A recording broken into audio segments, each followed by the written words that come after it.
Hello everybody, ladies and gentlemen, boys and girls. Welcome all to this stream, the midnight scrims, the Greek scrims, brought to you by Chris7, and of course casted by myself, ImPERium.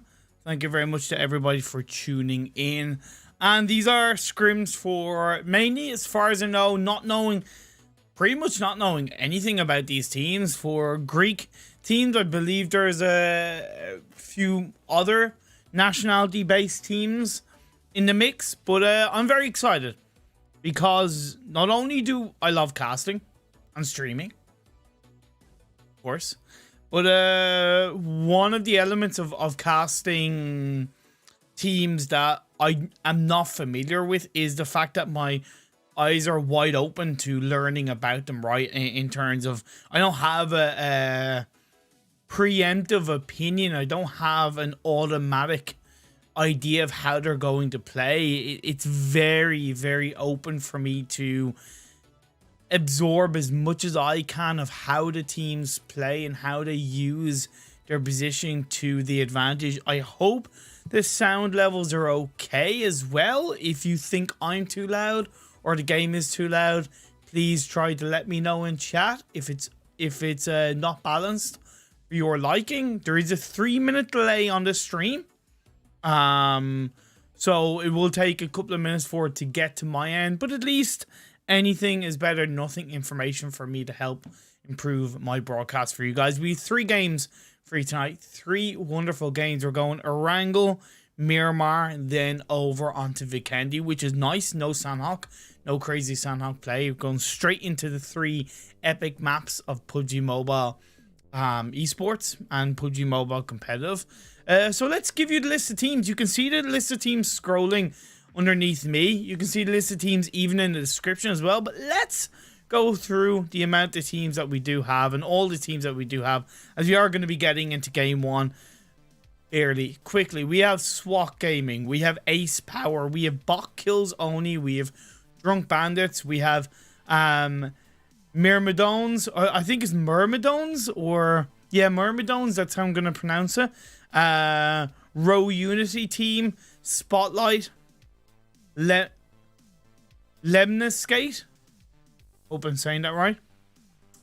Guess Who, Toxic Rebels, WeAreThai, YAKUZA Greece, Greek Gods, dissTEAM, Beg4Mercy, Greek Killers, and K9. So as we are about to get into the first game of the day, let's turn the music down.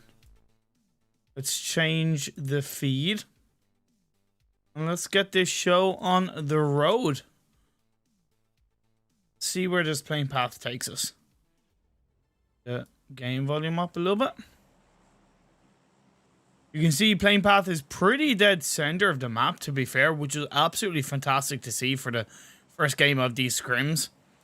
Again, I've no idea where these teams are landing. And I do apologize if I get players' names wrong. I apologize if I get any team names wrong. These are all teams I haven't casted before. We do see Greek Killers dropping early. He seems to be heading towards the Darky area, which isn't a bad call. Nobody going to Severny for now. K9 are going for a bit of a stall bar drop. I might just call Myrmidones MYR, depending on the situation, if it doesn't come into my head quickly enough. Now, if you are tuning in for the first time and checking out the way I do things over on my broadcast, I don't always show a lot of early game action. I tend to give a bit of a broadcast that will hopefully allow the teams to look back on and maybe learn something from in terms of positioning, rotations, and, you know, I don't always focus on early game action. I'll do my best to make it balanced enough, as we do see a good few teams are heading towards the western side of this map. I like the initial drop spot coming out from Team 6, which is Drunk Bandits. It allows them to grab a couple of vehicles right off the bat, grab that compound at Spider River, which gives them great rotation potential either side of the river. They will have to be careful because we are seeing 2 teams drop around the North George Paul area, which is this side of Row Unity, and Team 7, which is Myrmidones. And the thing with North George is it's very viable to hold on to two teams, but what makes it more challenging in this case is that both teams have dropped by the eastern edge of North George, so they're automatically a lot closer to each other, and we're seeing DeVito get the first knocks onto one of the members. That's going to be actually Bot. Yeah, I think one of the players of BotKillzOnly, if I'm not mistaken. That's very interesting, but this early game kills coming out from the side of Drunk Bandits. Then you can see Spank Me Dad, which is a beautiful name if I do say so myself. Looking for Blind of Unity, Row Unity team. And then the other three members of Row Unity team are heading towards the three members of Myrmidones. So here's the thing. If Spank Me Dad or Blind can find off angles of either of each other's team, that could really help them. And I even like Mike's position because he does have a bit of an off cross angle onto either Cartel or Seba. So I am curious, but it seems like Spank Me Dad is being caught out trying to cross the road, and that's a bit of a feels bad man indeed, and puts a little bit more pressure onto Myrmidones, to be perfectly honest. And that was a bit of a mistake from Spank Me Dad, to be honest, because he should have known that really crossing that road leaves you as a sitting duck, and it makes it a lot harder for you to, in any way, shape or form, make it across safely. It was a risk, but the reward did not pay off. We do have Drunk Bandits pinching the side of Myrmidones on the other side of North George, and No Life is going to get the first knock on the panels. Now, as they look to push it in a little bit forward, Seba is going to take a little bit of damage. Mike is doing a great job of suppressing the members of Team 8, which is a Row Unity. That was great play coming out from Mike. I'm just going to turn the volume down just a smidgen. Those gunshots do tend to be a little loud. Revive comes off, so it does keep Myrmidones up as a three-man team. Drunk Bandits could third-party this from a mix. While I do keep an eye on this fight, let's bring you through the early part of this game in terms of the circle. It's a relatively easy circle on this phase 1. It goes quite central, but that military island in play does put a little bit of pressure on how these teams will want to position themselves in the early parts of the game if they'll want to commit to the military island position. Mike goes across the road, gonna get a little bit closer to Arcstonis. Vito might be able to find a little bit of an angle now because he's doing more looting and booting than trying to spot out any of the members of the two opposing teams. Mike does make it across the road cleanly, a little bit similar to Spank Me Dad. That was definitely a little bit of a risk. While this fight is a little bit off pressure, let's take it on over to the Milta area where the side of Dis are having their own little bit of trouble, and they indeed get taken out at the end of the day. So that's going to be the end of this team, Team 16. The Milta area, and leaving the side of Team 9 with 2 kills. That's going to be Spotlight. I think possibly SWAT team grabbed. No, they didn't grab any kills. It was just 2 kills for the side of Team 9, which is Spotlight. Looking in other areas of the map, so far so good. Nothing really crazy. It is definitely all about those 3 teams in the North George area. How these teams will want to rotate and where they might want to position themselves.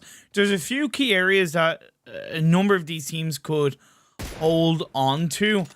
Potato Hill, it's very risky. You definitely have to be quite a controlling team to take full advantage of the huge, massive terrain. You then got the few compounds to the south of Potato Hill, which are closer to the coastal line. So you've got that compound there, you got that compound there, and you got that compound there. And if you did want to go a good bit closer to the coastal line and prepare for a bit of a military island phase 2 shift, that compound right there and that compound right there would be two great locations to hold on to, because one, it gives you great rotational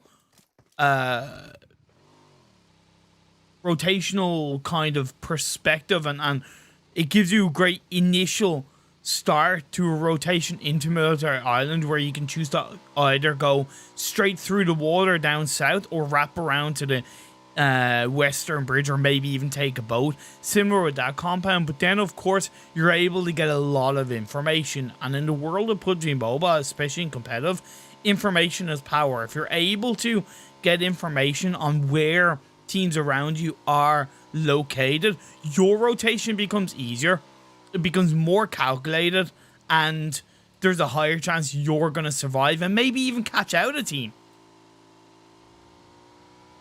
So looking over into the side of Row Unity, I like the fact that they've disengaged away from this North George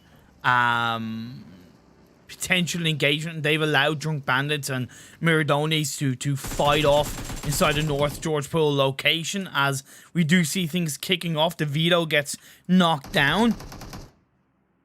Let's see if we can find Arnold Schwarzenegger to help him out, as Mike is going to get all twisted onto the members of Drunk Bandits and send them a bit of a message. And I think Drunk Bandits kind of realize, look, there's no point in us continuing that fight. We'll cut our losses and we'll go down south of North George across that bridge. And hey, great Myrmidones. Yeah, they lost a player early on, spanked my dad, but that was more of a him problem rather than a team issue, so to speak. And Myrmidones have done a great job of basically occupying North George for themselves. They're, of course, not in the circle, but I do like that.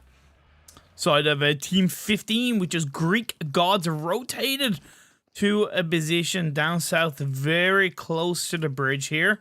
That is occupied by Spotlight, who took down the side of dissTEAM. But that was a little bit while ago, so they've been able to somewhat heal up and prepare for another altercation coming their way, as said this way, at the hands of Greek Gods. Initial knockdown by Shelly with the Mini 14.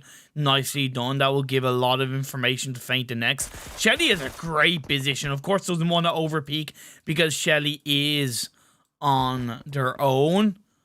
But of course, if a distraction can be made as a revive is well executed with a smoke, it could give a little bit more space for the rest of the team to throw a couple of shots. I'm a little bit surprised that none of the side of Spotlight have opted to chuck a grenade or so towards the members of Greek Gods, because here's the thing. The members of Greek Gods, they're very bunched together, right?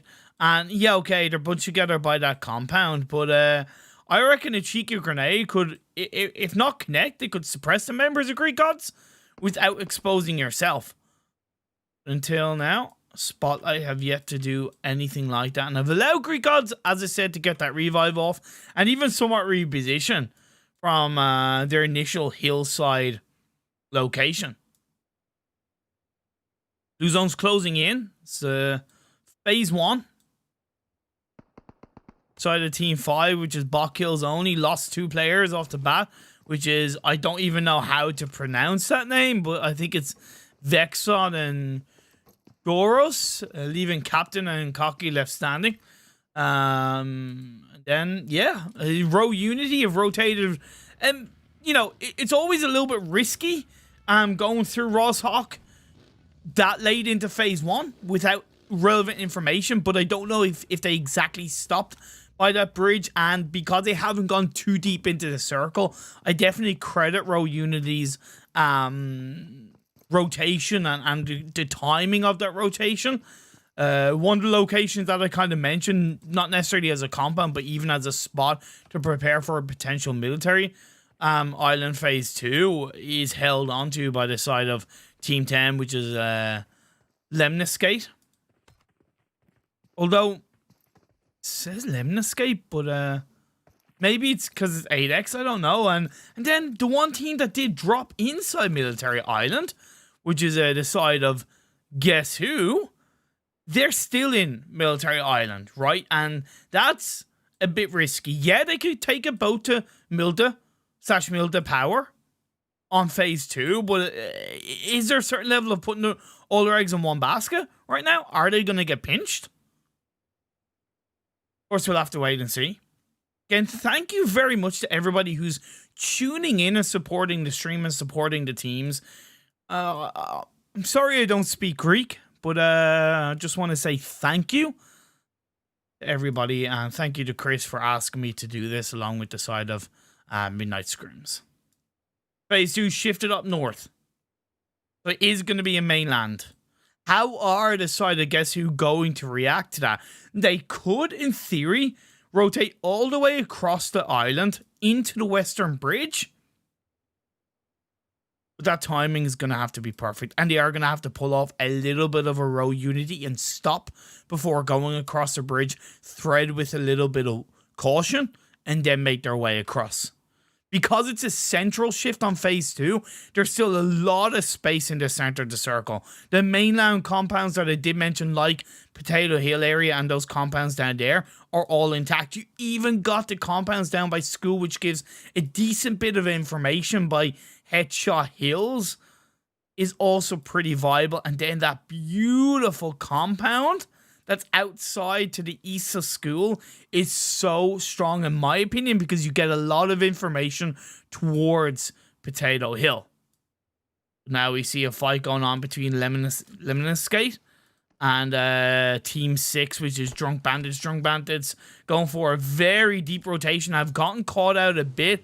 One of our players, DeVito, who went down early on, have lost Wanted once again to knockdown, leaving Anonymous and Artisans down, and yeah, our Arxontas is going to be taken out, leaving Anonymous as the last player standing. No, he gets caught out by LEMNISCATE, and that's where, you know, Drunk Bandits went so deep into phase 2, especially when it shifted towards the mainland.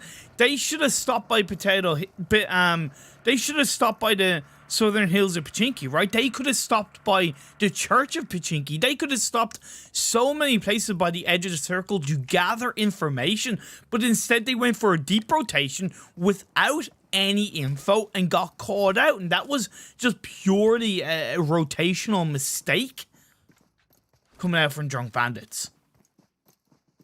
If it feels bad, Greek Gods have gone for that compound that doesn't provide that much information to the north of them, you know, because it's a bit of a harsh dip. You get a little bit of information up by Potato Hill, but it in my opinion, it's not the most viable from Greek Gods. I recommend that they do what they can to send a scout up towards that compound a little bit north, or even Potato Hill. Sending a scout up Potato Hill, even though he might get caught out, could really benefit Greek Gods under rotation in phase 3. In my honest opinion. Beg4Mercy, also in a bit of a similar rotation, closer to the farm area. Again, not getting the most amount of information, but because that farm terrain to north of them is a decent bit flatter, they are able to, you know, gather up a little bit more intel, and they do have the side of Spotlight closer to them, just to the north. Then it's a solid rotation now coming out from the side of SWAT as a full squad. 14 teams off 48 players. And credit where it's due to Guess Who, they didn't rotate too early into the mainland from the military island, and because the circle shifted up north, naturally all the teams were going to gravitate towards the center part of this phase 2, which automatically gave them more space on the edge of the circle. Now, it does surprise me that Greek Killers have gone for a Rozhok position. I get it, but I think it's a bit too early, right? Because disengaging away from Rozhok, even though you can go west or east or even south of Rozhok, hell, even north if you want to do, I feel like it's not worth the risk unless they felt underlooted, right? If they felt underlooted, that's cool. That's no problem, because it's only phase 2. So kind of still looting in the city on phase 2 is good. But as you can see, they are moving out from that area, or they're going closer to the southern edge of Rozhok. So my initial thought from Greek Killers of them staying in Rozhok, has proven to be somewhat wrong, that they are disengaging away from that city. So I like that from Greek Killers. Good stuff indeed. 86 people watching. That's absolute progress. Thank you so much for tuning in. Really, really appreciate it. Now, where is phase 3 gonna go? It's a little bit of a passive, you know, 4 or 5 minutes of the game. I am worried about Spotlight though, because they do have 2 teams around them, one to the north, one to the south. I really like the rotation from SWAT, because SWAT Gaming are so close to the center of the circle that they have a lot of information. They have the high ground position, so they do grab a lot of information on both Spotlight and Beg4Mercy. I believe that's a couple of bolt action shots going towards the members of Spotlight. But even then, because it's, you know, the ground up north of them is also generally flat, they get so much information towards Potato Hill. SWAT's position is absolutely bangers and mash. Now, if they get a knock on the Spotlight, will they push that? No, but what they're doing is they are automatically sending Spotlight closer to Beg4Mercy, which means they're going to have more space inside the circle. As phase 3 did go back down south, SWAT team, yes, they do still need to be careful about teams coming in from their north, because they're not in a compound, so to speak. But they have an absolutely fantastic position that they can control to a lot of their ability, and I think Next kind of realizes this, that he can't really go too far away from the rest of the Spotlight team. I wonder, did he grab a little bit of information? Beg4Mercy are in the center of this circle. Greek Gods staying in their position, which is all well and good, but did they miss an opportunity by allowing the side of Team 12 Toxic Rebels to get into a position more central to phase 3? Yes, it's still by the coastline, so Toxic Rebels will have to be very, very cautious, because not only do they have to go across the road, but yeah, that they're going to be out in the open. Good thing is that they do have multiple vehicles, 4 in fact, so that rotation on phase 4, should it go away from them, could and should be a lot easier. Now, I would like to see one of these 2 teams, Beg4Mercy or Spotlight, be a little bit more aggressive and somewhat controlling. Beg4Mercy have a player knocked down, so Spotlight, you got to recognize that, because by God, it's not going to be any easier for you guys, right? You're coming into phase 3. Even if the circle goes away from you, you're still going to have to move out with 45 other players around you. But if the circle stays in your favor, there's going to be 45 players / 13 teams all around you, which is going to make it even harder to execute a strong engage onto Beg4Mercy. So Spotlight, in my opinion, missed a bit of a prime opportunity. K9 on the outskirts of the circle down the southwest side. Greek Killers are taking a bit of a fight, as I said. Actually, no, it's a different team, but Greek Killers are taking a little bit of a fight against the side of Team 4, which is AcePOWER. AcePOWER down to 1 player out in the open. He's trying to disengage away from this compound, but he's out in the open. He's going to have to stay by the side of the wall as Greek Killers are being aware of the fact that, you know, they don't have a lot of information coming in from the north. But now it's so close. It's going to get so close to last remaining player of AcePOWER. There is a little bit of a third party from SWAT team coming up from above the hills. Will we see Greek Killers get called out? Ali's trying to hold on for dear life, but Teach Me comes in and teaches him how it's done, and it is a kill taken away by SWAT team. And here's the thing, Greek Killers won't mind that, because they now know, they know they have to be so careful disengaging away from those buildings on that next circle shift.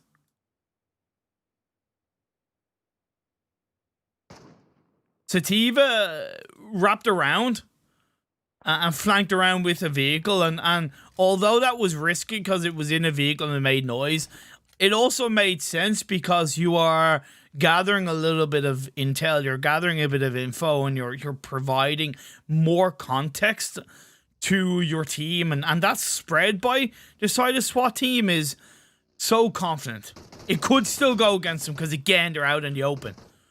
But because they're closer to the center circle, because they have a much easier pathline to disengage away from on this next circle shift, or reposition even, that's absolute pogger. Now, they do need to be careful because, again, the circle's shifted in their favor, so teams down south are going to have to make their way across. I did talk about Team 12, which is Toxic Rebels, and they're repositioned away from this compound should it go away from them, and yeah, they're going to have to go across the road and use their multiple vehicles.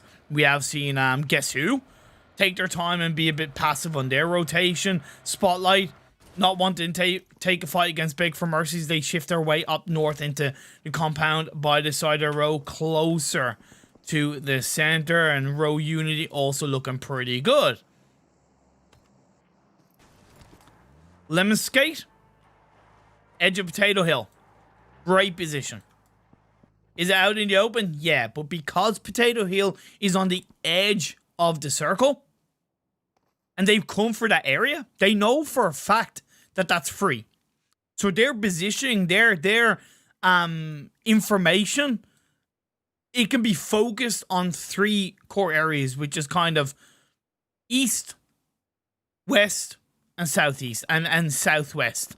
So 4 areas. But either way, there's just, it's so much less pressure for them. Now, that is unless the side of Greek gods do rotate on the edge of circle by Potato Hill. But that rotation from Greek gods is very risky because you can see they're extremely high ground, and because they haven't been there for a while, they're rotating up there, which means they're moving more riskily, and they are being put under pressure as Vast tries to hold on behind a tree. I think he's taking shots by Row Unity, if I'm not mistaken. Yeah, it's Cartel from Row Unity with the UMP. Now teams are getting closer to their K9. Have made a fantastic rotation over onto the eastern side of the circle, and it was a wild deep rotation coming out from Team 12, but Toxic Rebels have done something right, as Teach Me is in his shack on his own, is not going to get caught out just yet by Jipas, but another grenade is being cooked up. Will it thread through the little window? I kind of think it has, and Teach Me realizes this and disengages around from the side, just prone his way down. Jipas can hold onto the edge of the hill, but he is taking, I believe, third-party damage from behind, and Shelly takes him out, and that's going to be the end of Toxic Rebels. On that rotation, a little bit too late, as the circle is shifted up, and it does go on phase 5 down to southwest. That's a little bit of a harsh extreme shift, and it's going to put the likes of K9 under so much more pressure. WeAreThai taking the fight to him. It's going to be Wolf left standing for the side of K9, but he's going to get knocked out. Sorry, it's going to leave Skype left on his own, but he's much further away, and he's still outside the circle and down the hill, taking those shots onto the members of WeAreThai. WeAreThai healing up quite nicely, yet to confirm those kills, and he will have another squad right in front of them. Throw out those smokes. Create that little bit of space for yourselves. They do have 3 vehicles that they can shift in from, but it's still not going to be easy, as Melina gets confirmed by Shelly, and Wolf goes down as well, as I said, leaving it with just Skype left standing. Nice by Shelly to take that kill away, as now the side of SWAT Gaming, sorry, not SWAT team, but SWAT Gaming are outside the circle, so they're gonna have to go across the road. They have another shack in front of them, which is still inside the circle, a relatively similar position as well. That I think will give them a great area of control. Row Unity staying firmly inside the compound that's by the side of the circle, along with Shelly a Spotlight. But that's more of a shack than a compound, so it's still not going to be easy. At least they have a vehicle that they can hold on to. Beg4Mercy, who were really non-moving and a little bit mannequin-like, have kind of paid, because Spotlight with that rotation have gone ahead of Beg4Mercy, and with the RNG aspect of the circle has it paid off for them. GUESSWHO, who were on the eastern side of the circle, now rotated down onto the southern side, and hey, credit where it's due. Still up as a full squad. Passive, yes. But is it inside the circle? That's also yes, and they do have that little bit of a low ground dip. They do have to be careful of Greek gods, though, because Greek gods are on the western side, but Greek gods have their own troubles in front of them at the hands of Row Unity team if they get spotted out. VSS being held onto by Wreck. That is a very interesting gun to hold on to late game, and I will respect him for that. The shots will be heard by Greek gods onto Row Unity. There's Row Unity trying to defend their compound and push back the likes of MYR. And MYR will go down. So the Greek killers, they're going to take that little bit of a fighting. Greek killers have their own fears to worry about, as 8X are going to be fighting up against the side of SWAT squad, but they get taken out. Nicely done by the side of LEMNISCATE to wipe out SWAT Gaming. And now Greek killers have a little bit of a chance to come in and maybe clean up that fight and take out a team around them. It would be so important, but they need to push us now before that revive is pulled off. The US is still in the hands of LEMNISCATE that they can use to their advantage. Beg4Mercy are going to take a bit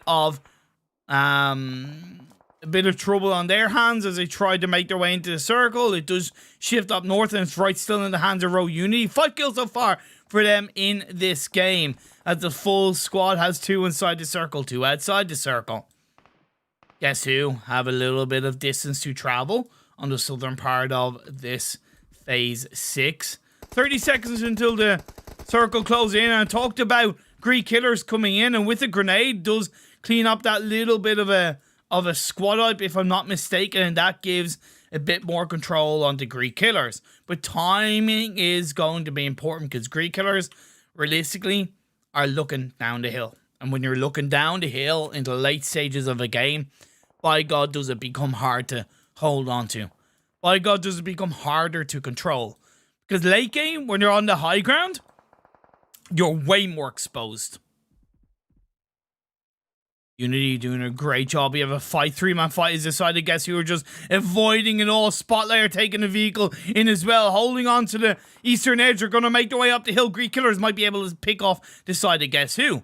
They're going to hear those vehicles, but they have to push in themselves. Unity doing a great job. Seba and Greek killers on to Guess Who. Initial knockdown comes through. Seba's doing a great job for the side of Row Unity. Gets a squad right down to 3 teams. Greek killers, Guess Who, and Row Unity. Necrotos on to Slayer. Guess Who has only 1 player left standing. Make that 0, as that squad has been eliminated by both sides. 2 teams left standing. Greek killers and Row Unity. Terios is knocked down. Will he get revived? The circle goes in the favor of Greek killers for the first time in the late stages of this game. Row Unity have to disengage away from this compound. They have yet to use much utility. They have yet to use much meds. So surely they are set up to move into the circle. Maybe have 1 person position back to try and go for the bait. But Seba gets knocked down before that can happen. 30 seconds to go until Unity have to start moving in, and phase 7 closes in. It's so important that Row Unity gets some kind of opportunity to move in, and could that be the opportunity as Killer from Greek Killers is knocked down? Ecterios, so close. The last 2 players standing for Greek Killers, and now in comes Unity. Cartel going to be the driving force. No life with the police vehicles, going to move up. Nina.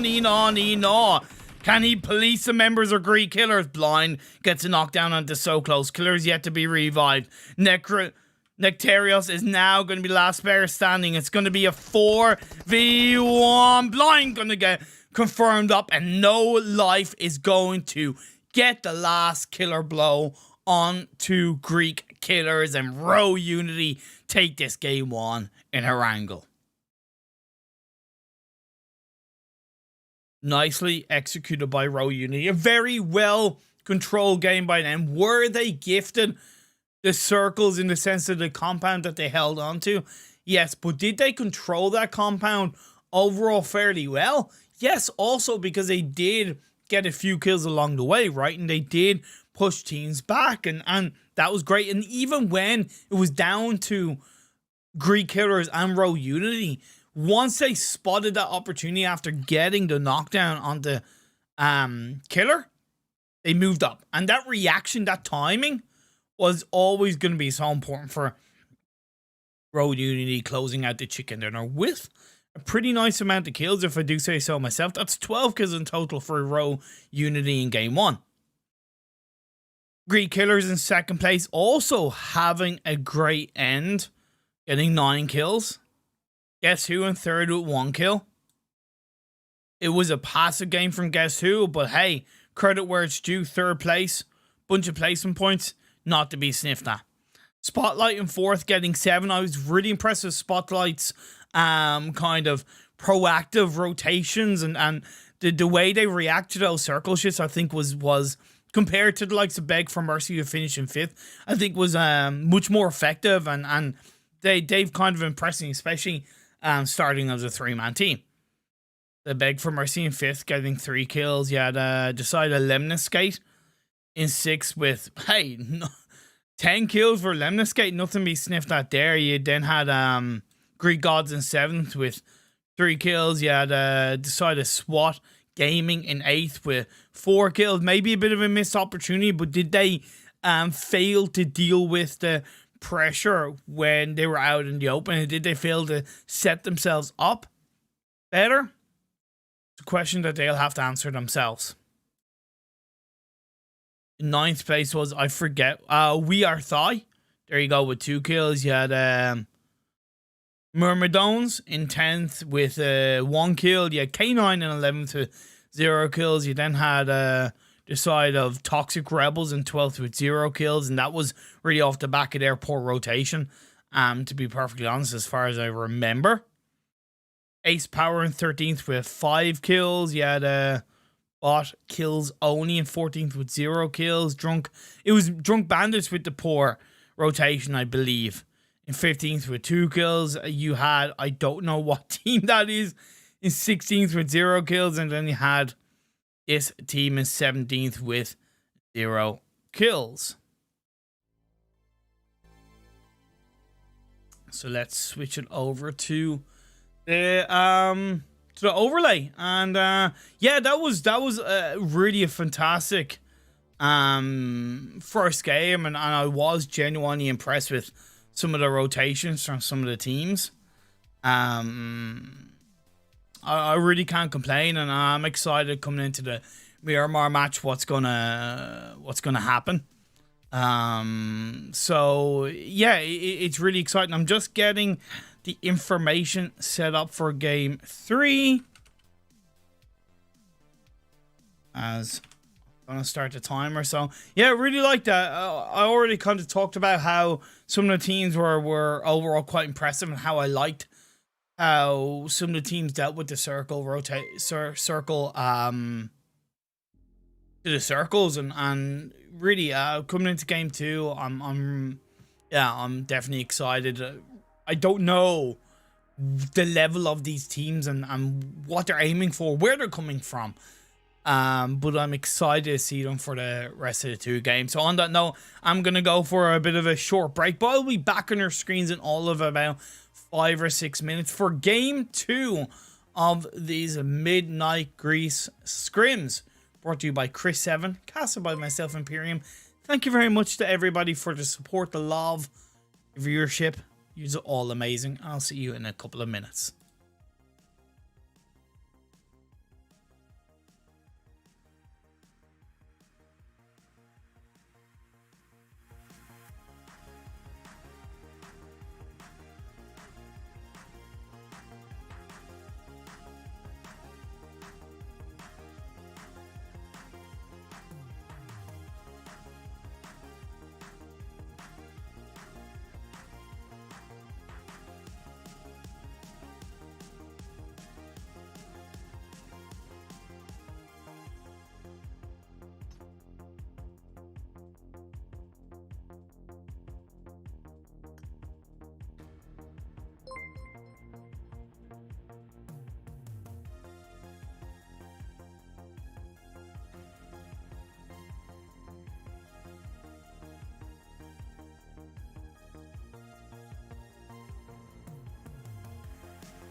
Thank you. Thank you very much for waiting.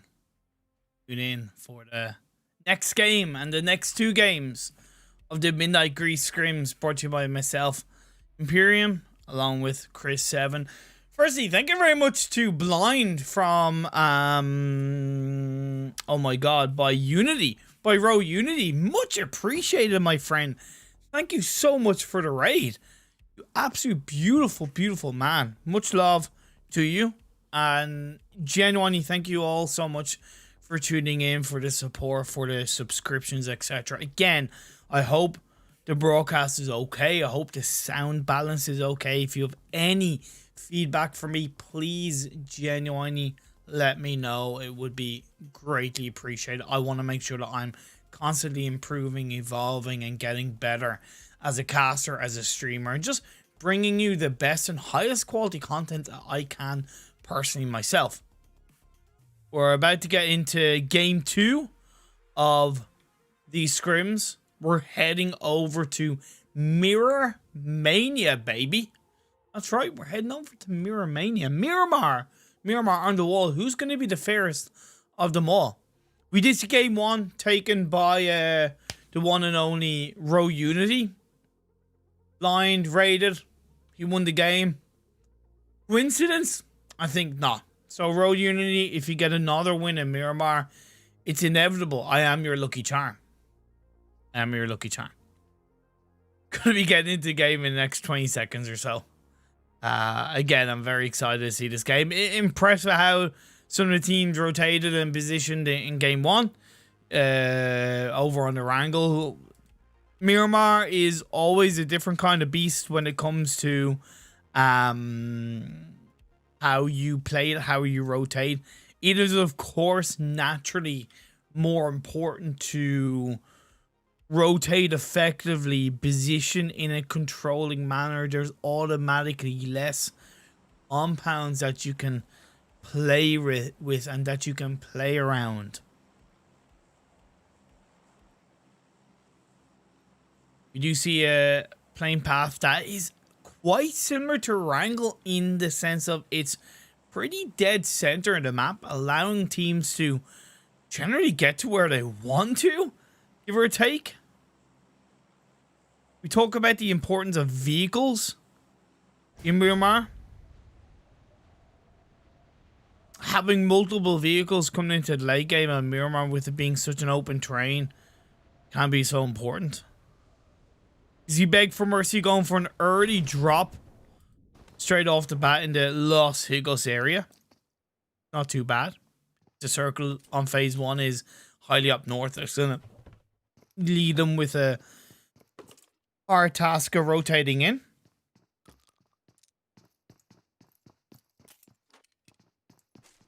Then you have teams spreading out quite nicely between the west and eastern side of this playing path. Naturally, a few more teams exiting on the western side, and only one team going to Los Leones, which is Drunk Bandits. We do have Greek Killers and this team dropping in the same location. Thereabouts. But they, you know, this team going for seems like a 2-2 split. No, 3-1 split. A 3-1 split. Grabbing themselves into the minivan, the bang bus as I call it. And then we have the side of LEMNISCATE in San Martin. They do load in and render in. Phase 1 is going to be a little bit down south. Nothing too crazy, but most of the teams are already inside the circle, right? You have very few teams outside it. I think out of the 17 teams, you have 1, 2, 3, 4, 5, 6, 7. Okay, so that's a little bit more than I expected, but that's because we're seeing 2 or 3 teams drop by Campo Militar. And here's the thing, I didn't check up there because it's very rare you see teams drop there. But now we have 3 teams. That is absolutely crazy. If WeAreThai, we have the side of Toxic Rebels, and then you also have Team 19, which is K9. Man, that's very rare. Of course, you know, you don't get the highest amount of loot in Campo Militar, so that's spread out across 3 teams. That's going to make it a little bit more suppressing, and I definitely feel the most sorry for Toxic Rebels because they're essentially pinched between 2 teams. 3 of the members have kind of disengaged away already down the southern side of Campo Militar, so that kind of automatically creates a little bit more space for WeAreThai and K9. So I kind of like that by Toxic Rebels. They kind of recognize that, hey, there's a lot of players that dropped with us. Maybe they've been able to count enough to the point where they're confident there's minimum 2 teams, which to me makes me think so. It is important that they do create enough of a gap that they're able to move away without getting tortured from behind. And their position inside the circle is, of course, going to be relatively important. The Cobra area has 2 teams. That's going to be the side of BotKillzOnly along with Myrmidones.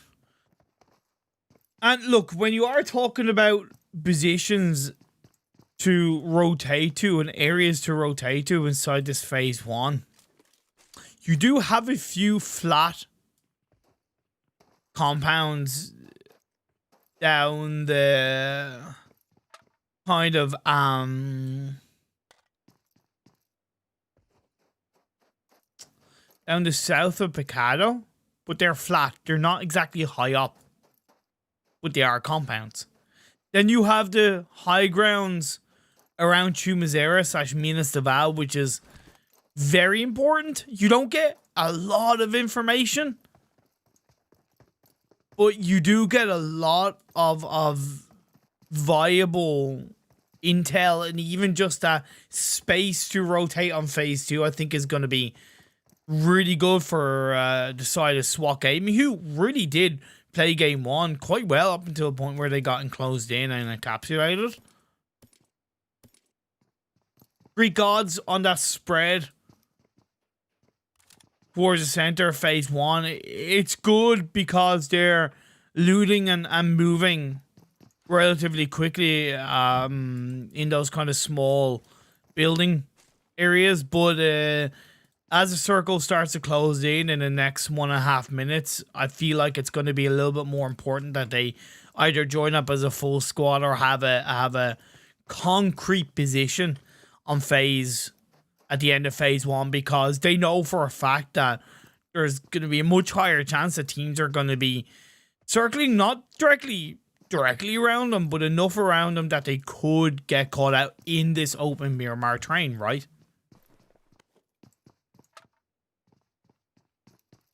This team did move away from Drunk Bandits. Drunk Bandits went into Los Leones, and this team went to Impala, which is great because this team dropping into the Bandita area and moving to Impala, it means they near automatically, depending on the timing of their rotation, know for a fact they have that space to the west of them, right? They have that information. They know that it's clear. And with phase 1 not centering around La Bandita, in my opinion, that makes the east and the southeast area of La Bandita so viable for this team to position around. Even a bit similar to the very high grounds of Minas Generalis is also great because it's so high ground. You get a lot of information around the graveyard area and just on the kind of north/northwest of Minas. La Bandita. So far, it's a relatively passive early game. Not really too much to talk about. Still 17 teams, still 67 players inside lobby. So again, thank you so much to Chris7 for asking me to stream this. Thank you so much to everybody who's tuning in. Thank you to all the teams who are playing. Much respect to you all. And of course, thank you to the Midnight Scrims putting this all on. We have seen Melas get an initial kill onto WeAreThai.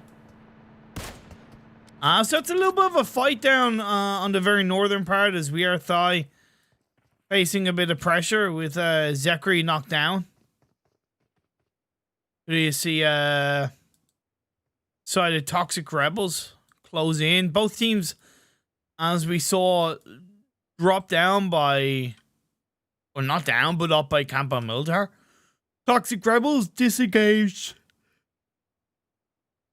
a bit earlier, but are somewhat separated in the Tierra Bronc area, along with Jibas down to south of Cruz de Val. So really, it's not looking the absolute best for them, because WeAreThai, even though they got one player knocked down there, way more together, and you've seen they've been able to catch out Mullis. Now is Pito gonna come in, gonna get that return knock onto Ty, and a second knockdown onto Phoenix, and a third knockdown by Pito. Now it just becomes a 1v1. Could this be a clean 1v4 for the side of Toxic Rebels? Now it's gonna come in by the side of wall, jump shot, goes through, and then Pito is gonna get a 1v4 against WeAreThai, sending them back to the lobby. Not WeAreThai, more like we are bye, as in bye-bye, you are out of here. That shouldn't have happened, in my opinion. Great opportunity by ImPERium, but that response by WeAreThai was quite clearly very slow. I don't know if they exactly knew where ImPERium was, but WeAreThai definitely shouldn't be happy about that. Blue Zone's closing in on phase 1. Road Unity have joined up together, as I suggested, on the edge of Los Leones, which I think that's very interesting, but I like it because it's relatively high ground. You're getting a lot of information to the west of you, which is very important, and you are kind of preparing a little bit for Los Leones finish, possibly. And with Road Unity on that 2-2 split, you know, off the back of them winning game 1, I really like this from Road Unity. Beg4Mercy, who landed in Los Higos, have moved into the southern part of phase 1 early enough. And I really like that because they're getting that beautiful information that they need. They are not going too deep into the circle as well, to the point where they're going to get caught out. But they're really executing that timing really well. A lot of space on the western side. That's something to note. At least we know about. Don't know if the teams know about. Down by Chumacera, Minas de Val, La Drillera, Monte Nuevo, all unoccupied. These 16 teams, 62 players. It's definitely more heated on the eastern side and northeastern side, as we do have decided Toxic Rebels along with Ace Team in front of them. AcePOWER, sorry, not Ace Team, AcePOWER. Could be gatekeeping them from the edge of the blue zone. Shots are going to be fired off. How will Bali and the rest of the team respond? Toxic Rebels going to be put under a lot of pressure, and they're going to pay the price. It was actually, sorry, it was K9, not Toxic Rebels. My apologies, it was K9 that got swiped out. They got squad wipe, having all their members in one vehicle. That's a bit of a feels bad man indeed. That's a bit of a feels bad man. Apologies to Toxic Rebels. I thought they'd made that mistake, but it was K9. Oof. Ripperoni, pepperoni. Number 1 rule, don't have all players in one vehicle. But now Toxic Rebels going to look to catch out the side of AcePOWER. And indeed they do. First knockdown coming through. That's going to be a second one by ImPERium. The man of the moment, getting 1v4 earlier on against WeAreThai. Jibas onto Satan. That's going to leave AcePOWER with just one player left standing. Can Bali go for the executing revive with the smokes being thrown out? That response is a little bit slow, but again, maybe they weren't expecting to have 2 teams to the north of them. I'm a little bit surprised that Toxic Rebels haven't pushed that more aggressively, that they've allowed for those revives to be pulled off. I know they chunked down the health quite effectively, and I know that they know that kind of AcePOWER has nowhere to go. But when you're talking about time taken to close out a team fight, if they pushed off the back of those first 2 initial knockdowns, pushed down the hill with those vehicles, they would have cleaned up that squad fight much sooner. And what? 30 seconds, you might not think is much, but in the world of PUBG Mobile, especially when they're kind of far enough outside the circle. That makes a huge difference. Huge difference, especially in Miramar. Either way, squad right comes through. Toxic Rebels grab another couple of kills. That's 8 for Toxic Rebels in this game alone. Now let's head out over to Greek Gods, who are taking a bit of a fight in the center circle against SWAT Gaming. Grenade being cooked up by Wrecked. Teach Me is going to get caught out. Easy Money is looking to drive away. Disengage away from this, but Ripper is going to come in and might be ripping threads as Money does look to flank around. Side of SWAT Gaming have 3 kind of valuable angles. But the thing is, can they do anything with this?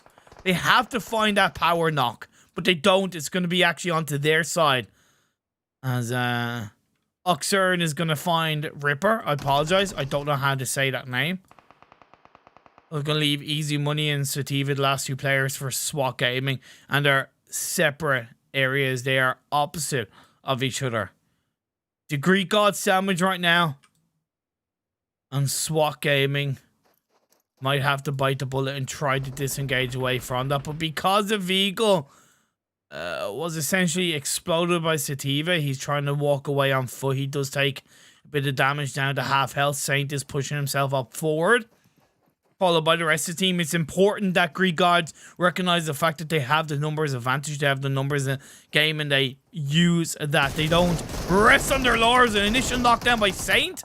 Onto Saint, should I say. But it is going to be instantly returned by Vast. Vast does get knocked down by Easy Money. And Easy Money now looking for Axern. But he is going to prone himself down to the point where he's not quite going to get knocked. There's going to be able to heal up. Easy Money not going to be able to do too much about that. If it feels bad, man. If it feels bad, man, indeed.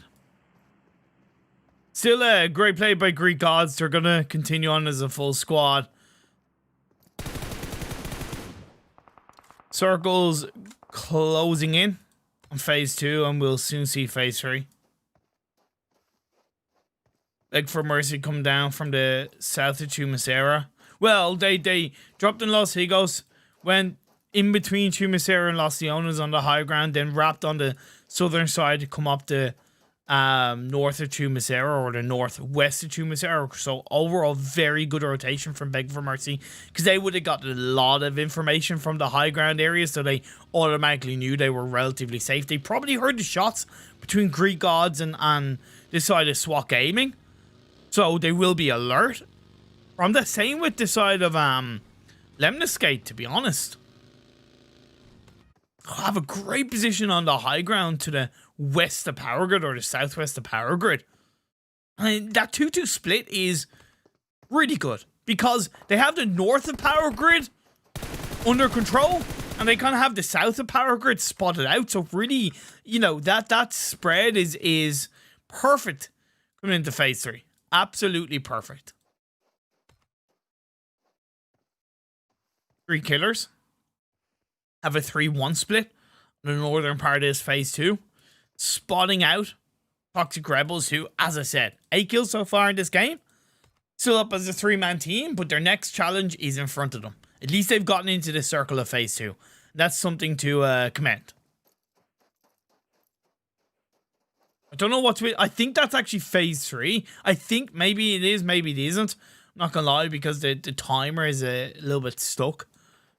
But I still think it's phase 2. Yeah. It's not slow enough to be phase 3 in my opinion.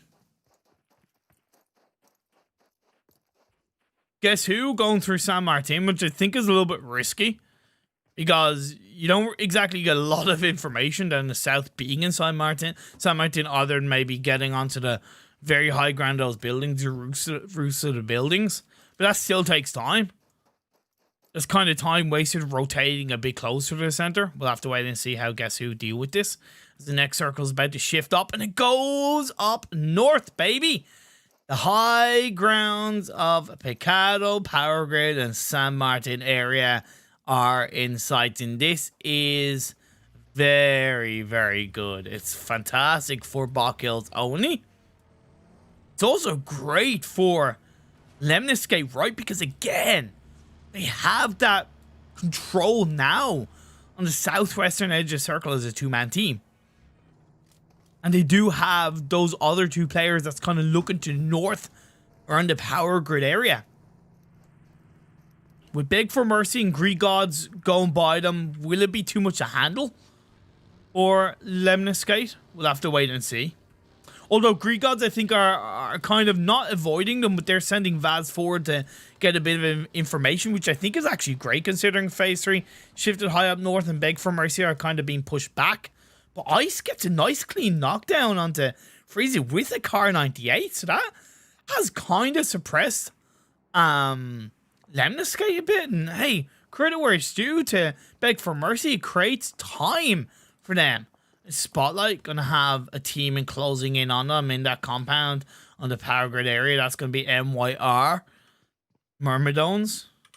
Double knockdown, I believe, by Spotlight onto Myrmidones, or at least no, single knockdown, so there's still a full squad after getting the revive, and Shelly actually does knock down Sicaro with a grenade. They've got to recognize that, and I know it's only a 3-man Spotlight team, but come on. You know, you got one knockdown previously. It's another knockdown. That's not only meds, but that's vests and helmets damage, so to speak.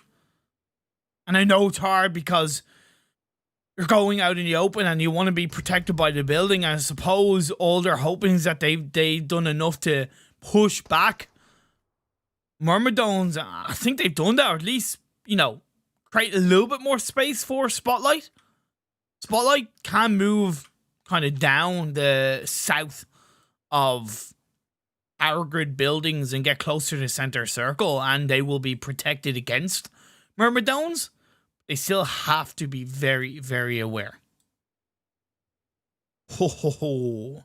Greek Killer is going to have the side of this team heading their way, my friends. But they are separated with Inferno knocked down. It's now going to leave just No Mercy on his own. And will No Mercy have No Mercy onto Greek Killers and avenge his teammate, avenge his team? We'll have to wait and see. I would heavily say not, because he has to go across the road. He's out in the open. And of course, he has that man disadvantage.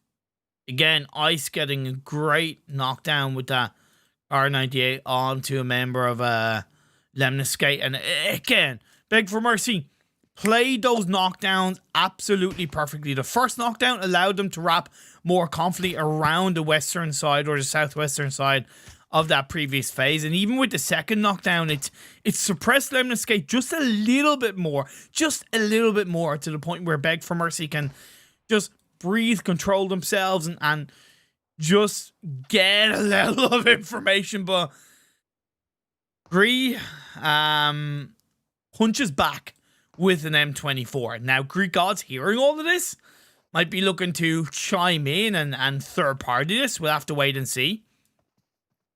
Three-way dance inside the power grid area between Beg4Mercy, LEMNISCATE, and Greek Gods.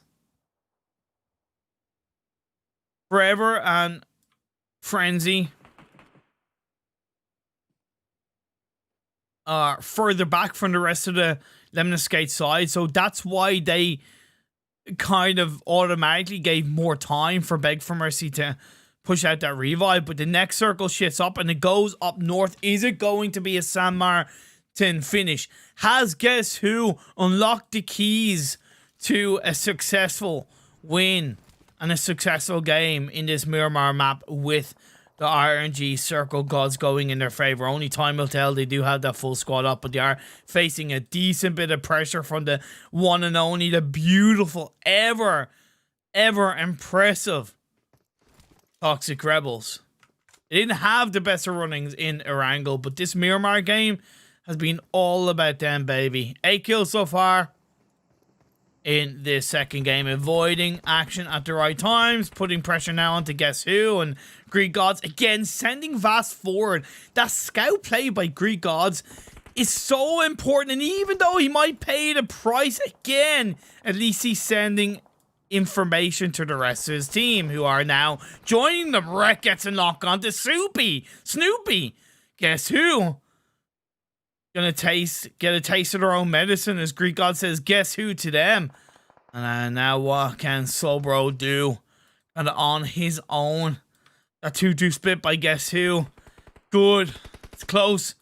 But it's no cigar as of right now. With Red confirmed that kill on the Snoopy, leaving Slowbro on his own. The other two members of Guess Who further back might be able to do something to create more space for Slowbro. We'll have to wait and see. The flank around come now from Axar. I would recommend he flanks around with Wrecked, because right now Slowbro can kind of play that heel, but of course he's trying to thread with a bit of caution. Have to be aware of the fact that Toxic Rebels could be looking to kind of third party on the high ground, but they're taking their own fight onto Row Unity, the winners of the previous game in Erangel. It's not going to be easy, because the way Row Unity played that last game was absolutely hoggers. Beg4Mercy just trying to find any kind of space inside the circle. I think Drunk Bandits do indeed get a kill onto one of their players, onto Care. That's great by Arxontas. As a Spotlight stuck inside those power grid buildings for quite a while now. Not only have one team around them, but they have 2 and 3, if I'm not mistaken. And Pito does knock down Vaz. You do have LEMNISCATE looking towards the members of Spotlight, and then that's a third party by Drunk Bandits. That's what I talked about with Spotlight. Stay around that position for too long, we're gonna get pinched up the more the circle closes in. It does shift up northeast once again. Phase 5, that's a bit of a tricky hardship for the teams down the south, the southwest, and the west. And talking about the southwest, it's Drunk Bandits, it's Spotlight, it's LEMNISCATE, all in the power grid area. However, either of these teams take this fight, they will have to move in. The Veto knocks down Frenzy. Then Complex, able to get knocked down onto one of the Spotlight players, if I'm not mistaken.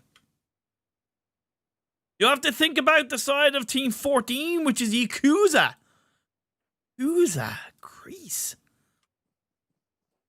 Three-way dance as a Drunk Bandits realize, hey, look, we need to move into the circle. We aren't going to be able to win this fight, so let's avoid it. And now LEMNISCATE have to focus on the side of YAKUZA Greece. A knockdown, a confirmed kill. Leaves just 2 players left up, but a nice double grenade by Shesh.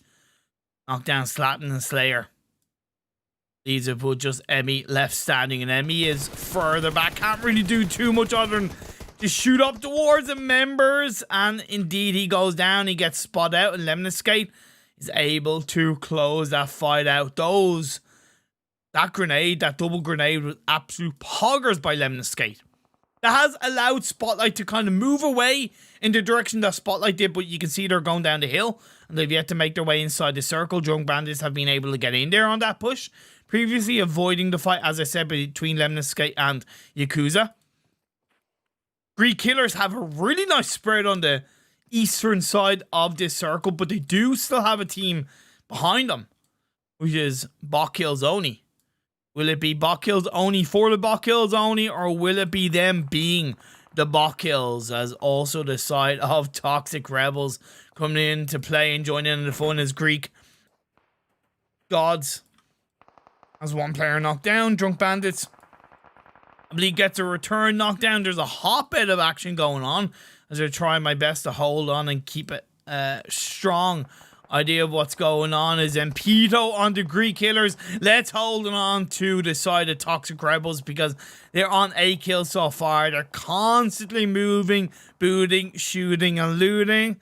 Now they're going to find BotKillzOnly, Avengers, maybe getting caught out on that position, moving in. And indeed he does. He's going to go down, putting more pressure on the rest of the BotKills team as Nectarios and So Close are going to get so close to Cocky and Captain.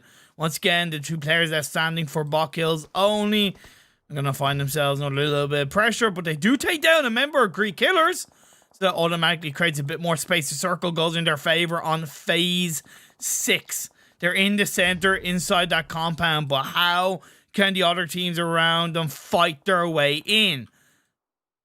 Drunk Bandits doing a great job. Now they're on the southwestern side once again, outside the circle. You have Greek gods down the south, and up the north you do have LEMNISCATE and MYR. Mike is knocked down 44 seconds ago until this blue zone closes in. Killer gets knocked down by Greek killers. Great job coming out from BotKillzOnly, but can they close out that squad wipe and take down So Close? They have to push in. Time's ticking down. Captain and So Close now come down to 1v1 inside this building. So Close might be able to get the revive on to Killer.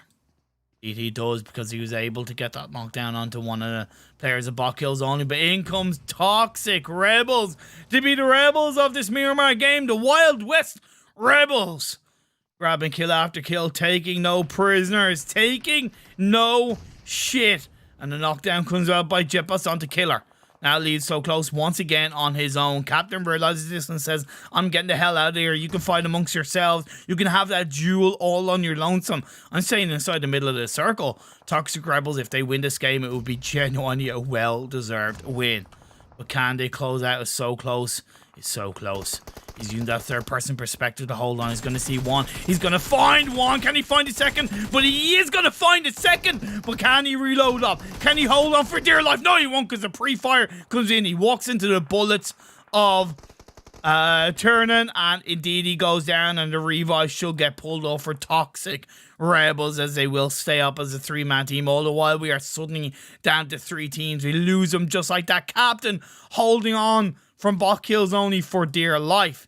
You have now Sicaria of MYR down on the very low grounds of this mountain terrain. Can he find a way up? I think if he finds a way up, he's going to go right into the hands of Captain. It is Toxic Rebels chicken dinner if I've ever seen one. They started this game with a 1v4 squad wipe. They're going to end this game pretty confidently. 11 kills so far. Will they win with 13? Captain's going to get spotted. He's down to half health. And Pito coming in. Dibes on the other side. Bit of a pre-fire coming through from Pito to suppress Captain. Sicario going to hear those shots coming through. Might be able to take advantage of that, but he's taking his time. He's biding his time. Jippers didn't take enough damage for it to become too pressurizing that he has to heal up very quickly. He's been given a space. Sicario yet to move into the circle. This is a clean win if I've ever seen one. Now from Toxic Rebels. Sicario does have that low ground to his advantage, where he's able to see a bit more of the heads of Toxic Rebels, but because he took his time, he gets taken out by Pito, and the win goes over to Toxic Rebels. 8 kills for Pito alone. 4 of them coming out at the hands of a 1v4 onto WeAreThai. Well played game from Toxic Rebels. Again, a little bit similar to game 1. Did the circle kind of go in their favor? Yes.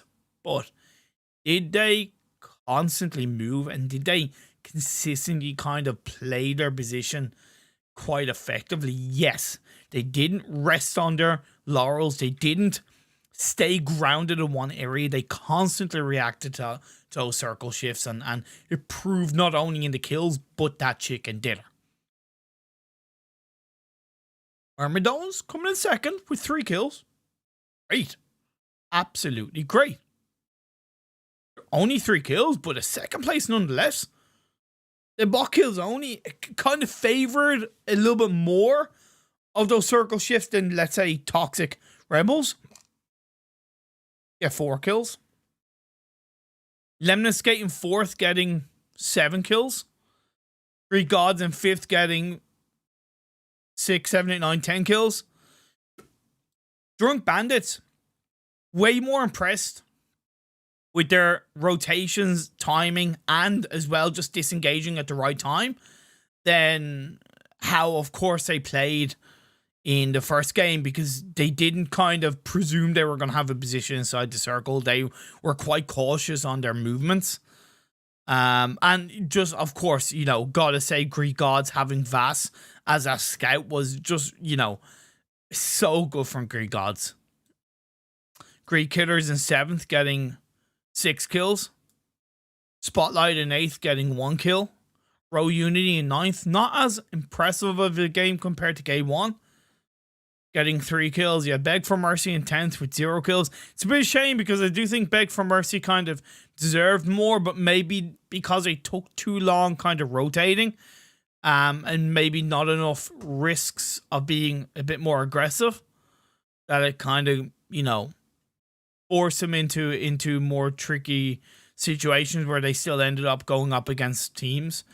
Interested to kind of maybe see what their perspective was of that. Guess who in 11th with 0 kills? You had SWAT Gaming in 12th with 0 kills. You had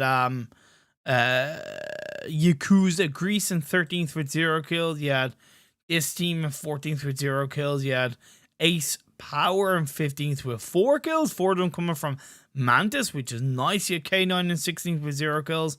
And you had WeAreThai in 17th with 1 kill. So that was a really solid game too. Again, you know, maybe it's because I'm a glass half full guy. Maybe it's because I am eternally positive, but I genuinely think that there was a lot to take away from that game positive. There was a lot of really kind of solid rotations that came out from a number of these teams, and you know, Toxic Rebels, again, they did wholeheartedly deserve that win. They wholeheartedly deserve that chicken dinner. And Pito with that 1v4. Man, did WeAreThai messed it up? Yeah, they did, let's be fair. But still, when you are given an opportunity, you can so easily mess it up, and Pito did not mess that up. Job done. Like, he didn't allow any revives to come through, right? The first 2 knockdowns and even the first 2 knockdowns were 100% Pito. The third knockdown was definitely WeAreThai. And then that 4th kill was Pito all the way. So 3 out of those 4 kills were all Pito. Definitely could have been better handled by WeAreThai. But as I just look to get game 3 ready for you guys, we're going to be going over to Vikendi for game 3. Set the timer for you guys, and yeah,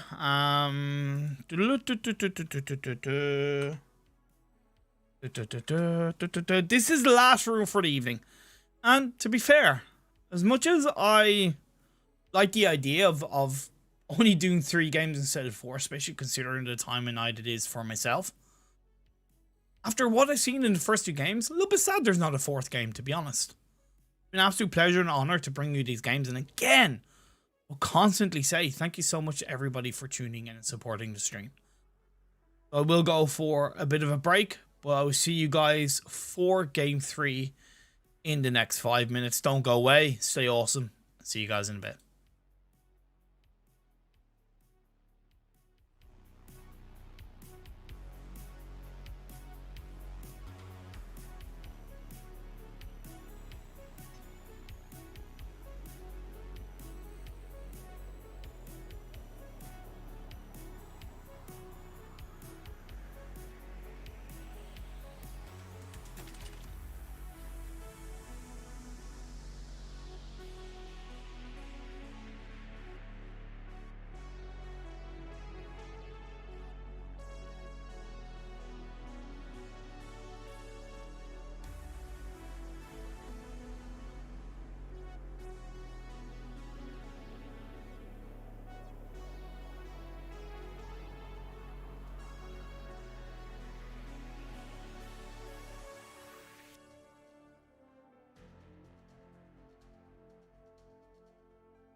Welcome back, ladies and gentlemen, boys and girls, to the final game of these Midnight Greece scrims, brought to you by Chris7, streamed and casted by my beautiful self. Yeah, I know I call myself beautiful, but a little bit of self-love goes a long way. I'm ImPERium. Thank you very much to everybody for tuning in. Thank you so much to all the teams for participating, all the people who subscribed, and for just, you know, throwing your love and support out there. It really does mean a lot. Yeah, last game of the evening, as I said, we're heading over to the snowy mountains of Vikendi. We had 2 games so far. One won by Row something. Oh my lord, Row Unity. There you go. Game 1 won by Row Unity, and game 2 won by Toxic Rebels. So will we have a different team winning game 3? We'll have to wait and find out. We are about to get into the game. Did I switch this? Oh no, I didn't switch this one. So we're going over to Andy. Indeed, let's get ready. Hand it over. We'll switch scenes and take you to the map. Baby, baby, baby. Let's go. So we see a plane path that is quite up north, going from the northeast to more the north, less so the northwest. It's going to make it a lot harder for teams that want to land, you know, around Mavatra. Not so much Grokka. You'll be able to get to Dobra Mesa, but I'm more thinking Winery Abbey area. It's going to be a little bit harder. Whereas, you know, in my opinion, the eastern side of Vikendi is always a lot less occupied. But I do think it's important to recognize when the eastern side is more available. You do see a number of teams dropping around the Hot Springs Cantra area. I think WeAreThai are kind of more going towards Winery or Volnova along with MYR. They will be aware of that, and we do have Beg4Mercy along with K9 in the Hot Springs Cantra, and we also have even Drunk Bandits along with Spotlight in Volnova. So whoa, okay, so there's going to be 3 teams in Volnova. MYR are avoiding Volnova. I think they maybe recognize that, so they're going a little bit towards the south coastal line, whereas WeAreThai are firmly in there along with Drunk Bandits and Spotlight. Anonymous? Oh, no, he hasn't moved away. He is there. And hey, look, you know, the phase 1 does go down south, so it's kind of complemented where these teams did drop. And I wouldn't say fully complements the playing path, but it's not completely against it, right? It does give a little bit more breathing space for the teams that dropped the playing path, but definitely the Volnova location is going to be a hotbed of action early on. There's a lot of buildings, and playing around the roofs of Volnova is really important. You can see, as you can see, I think it's a Spotlight next, taking a couple of early shots. I think with the VSS, the Arxontas. Yeah, it is with the VSS. And then next, with the grenade, knocks down our Arxontas. Great grenade that came out from next. Beautifully cooked.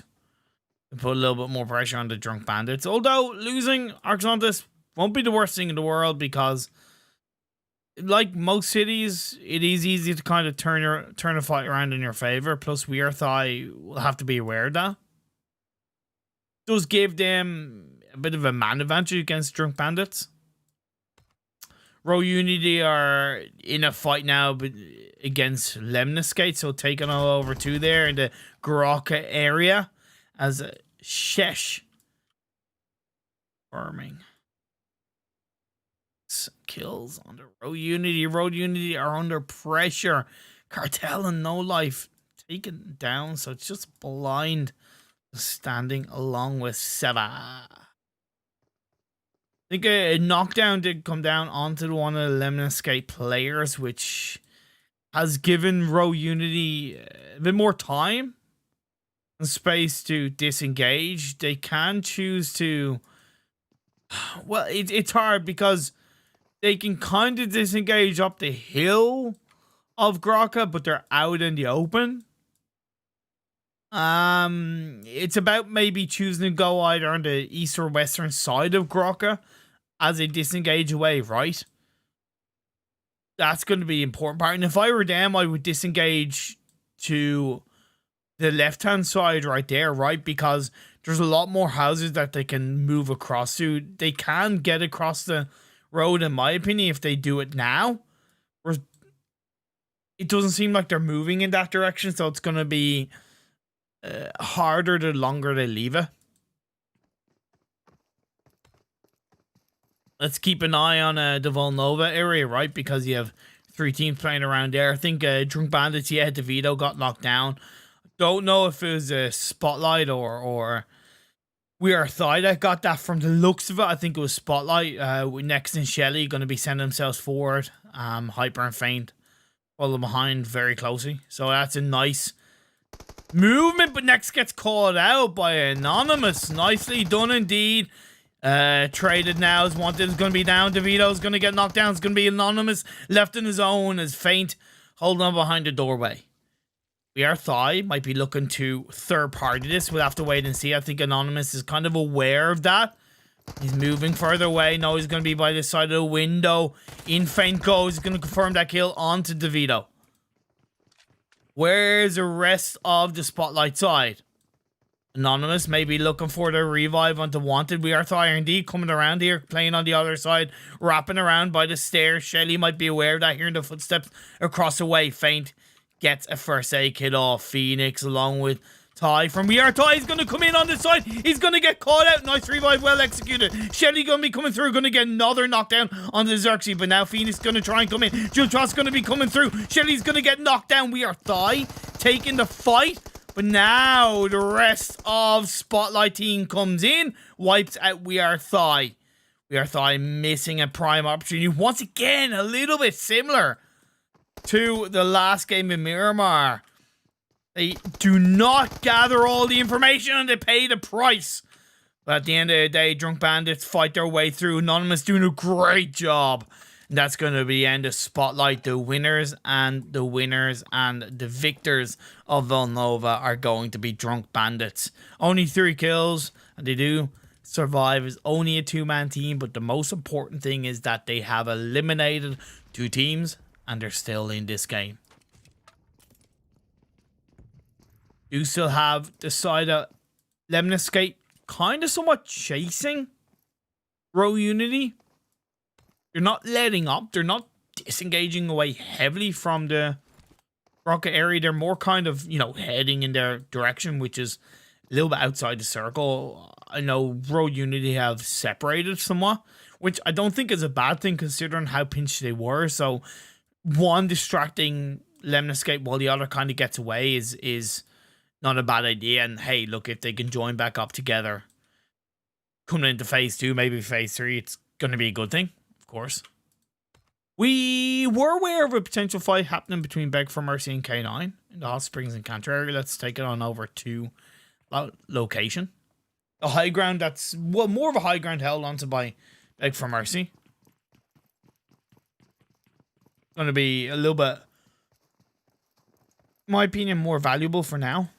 When you look at K9, yeah, they can still play by the coastal line. Kind of wrap around by the bridge side, come play around there. But I would say they just have to be a bit more aware compared for Beg4Mercy. Their line of sight isn't as clear as Beg4Mercy's. 3 killers coming in from the Milner area with plenty of space. MYR also, in my opinion, one of the victors of the early drop spot, right? Instead of going to Volnova, they went to Winery, and it's gone in their favor. YAKUZA, Greece, went for a very deep rotation. Was that full squad in one area?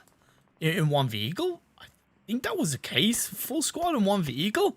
Come on, guys. Number 1 rule, don't have a full squad in one vehicle.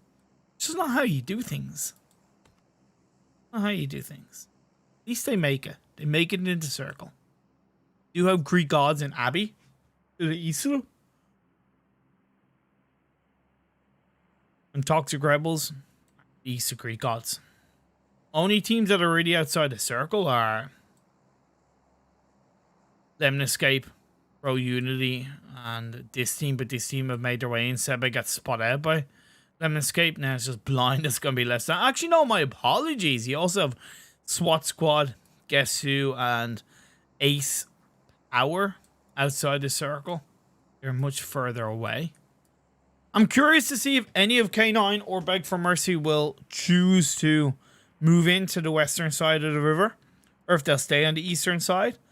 Wouldn't be a bad idea to stay on the eastern side with Beg4Mercy if they do have, and they can grab a couple of vehicles to rotate by the bridge across from Castle, because they'll be able to get a lot of information across that river, and then they could always even opt to go, you know, outside the circle on phase 2, which won't be too much tick damage, onto the Podvalso bridge and then down south. Timing is going to be imperative on that, right? We could see even phase 2 like kind of shifting heavily down south. Could even stay in the eastern side, right? So I don't think Beg4Mercy will want the circle to stay on the eastern side of the river in phase 2, to be perfectly honest. I know I wouldn't if I was them. I'd wanted to go over to the west because, you know, you don't want to be lured into false sense of security on phase 1, phase 2, phase 3 with the circle being on your side of the river when it's the minority part of the circle. Then it hard shifts away on phase 4 and you're pinched. So Beg4Mercy need to be aware of that and set themselves up for a bit of an easy reposition onto the western side, whether that's sending a scout across the river, however they want to play it. Blind gets taken out. That's going to be end of row unity. Only one chicken dinner for them. That was going to be game 1, but a little bit of a disappointing end to the midnight Grease Scrims for row unity. Bit of a feels bad. Is that a double? Is that a double? Yep, that's a double flare for BotKillzOnly. Now I'm super curious in terms of kind of, you know, what gear they have. So level 3 all around for Avgros. Cocky has an AWM along with level 3 gear. Wizzy has level 3 helmet, level 2 vest, along with Mini 14 and G36. And Captain has an M4, 2 M4s if I'm not mistaken. Along with level 3 gear. So they're level 3 pretty much kitted out for easy bot kills. So them taking a fight. Come on. You gotta be very careful, SWAT squad. SWAT gaming, should I say. Definitely have a lot of information onto easy bot kills. If you don't, you definitely need to get your eyes checked. Beg4Mercy kind of doing a little bit what I said, right, in terms of, you know, realizing that phase 2 is still kind of mainly on the western side and they are going close to the river so they can grab a bit of information. I would like to have seen them go a bit more north, considering the plane path, in theory, would have had more teams go by the south side, naturally gravitating towards there. We are seeing Greek killers have their own fight against YAKUZA, and I think that's going to be YAKUZA, Greece taken out just like that. And Greek killers will survive as a 3-man team. Easy bot kills disengaging away, choosing to go for a more central circle position, which I think makes sense early into phase 2, because if they get into a bit of a spot of trouble on that rotation, they can react a little bit quicker. Plus, there's naturally less teams around them. There's still a lot of compounds to play on this phase 2. You have the big winery area, which NYR were in, but they chose to kind of go down south with, which I don't, to be honest, agree with, because they would have had information on the winery area down south, but maybe they went for a drop, which, hey, look, you know, it's all well and good, but automatically kind of they're not able to catch out Beg4Mercy because they didn't stay in the winery area, and now Beg4Mercy have that clean rotation The good thing is that Beg4Mercy still won't necessarily know that MYR are to the south of them. But at least for Beg4Mercy, they, you know, they can automatically, you know, consider that rotation very successful, and that's okay with me. LEMNISCATE are taking the fight against GUESSWHO. With Complex taken out early on, it is just a 3-man LEMNISCATE team, but they did get a knockdown onto GUESSWHO. The Blue Zone's closing in on phase 2. Moving in slowly, it's not going to hurt them too much, but of course, LEMNISCATE still being a bit proactive, having Shesh further apart, able to get a nice angle with a confirmed kill on the Subro. I think is very valuable. It's going to suppress GUESSWHO even more heavily inside the blue zone. Playing on the low ground, which is a more advantageous position in the early parts of this game, even though it's more out in the open. For LEMNISCATE, they're moving, looking, and just watching their backs, preparing for something, and it's very good movement from LEMNISCATE. To me, it kind of shows their communication at this point is looking pretty good. And having Shesh inside the circle just to kind of be that backline suppressor is perfect. Phase 3 moves once again kind of down the southwest. Again, it kind of complements the plane path a little bit, but there's still a good few components available in the center part of this phase 3, just outside Volnova. Which I hope drunk bandits realize that they cannot stay inside the city, no matter how much they are left as a 2-man team. You just can't stay inside the city. Go outside on the edge, grab a bit of information, make it easier and more effective for your position inside the next circle. I think Beg4Mercy, as far as I know, maybe got a kill onto one of the members. No, not quite. It was actually SWAT Squad. SWAT Gaming, man. Why do I call them SWAT Squad? SWAT Gaming and Beg4Mercy. Take a little bit of a fight. One down on the lower hill compound, one on the upper hill compound. So I would say SWAT Gaming need to be very careful, because if you look, their position to get shots onto Beg4Mercy is much more exposed than Beg4Mercy's position to get shots on the SWAT Gaming. Plus, you now have MYR moving into the circle and kind of wrapping around the Northern Winery, and it makes me think why they didn't kind of stay in Winery and just kind of move down south, whereas they made a so much riskier trigger for themselves, and they're still rotating. Man, that's a bit of a feels bad, man, to be honest, because they were one of the first teams kind of in this winery area, and they've handed over to K9. They allowed Beg4Mercy to rotate. They even allowed SWAT Gaming, because they didn't stick in the winery area, because they didn't think about the next couple of circles, in my opinion. I just don't get why they went down south when it wasn't in the majority of the phase 1. LEMNISCATE now going to be moving in. GUESSWHO, hey, credit where it's due to GUESSWHO. They did kind of move away and they got into circle, so that's all good in the hood, although they are down to 2 players. 3 killers. Lost one. Just 13-12 or 1-3-1-2. It's going to be Killer So Close and Nectarios left standing for Greek Killers. Then Ace Squad have Satan left standing, or AcePOWER. Why do I say Ace Squad? It's because it's isn't there a team that has Squad in them? No, there isn't. It's just SWAT Gaming and AcePOWER. God damn it. Let's stop saying Squad. GG, well played. Okay. So Blue Zone's closing. Next circle will appear. MYR able to get a clean headshot with a bolt. Action AWM onto one of the easy bot kills players, which is good. Good for MYR.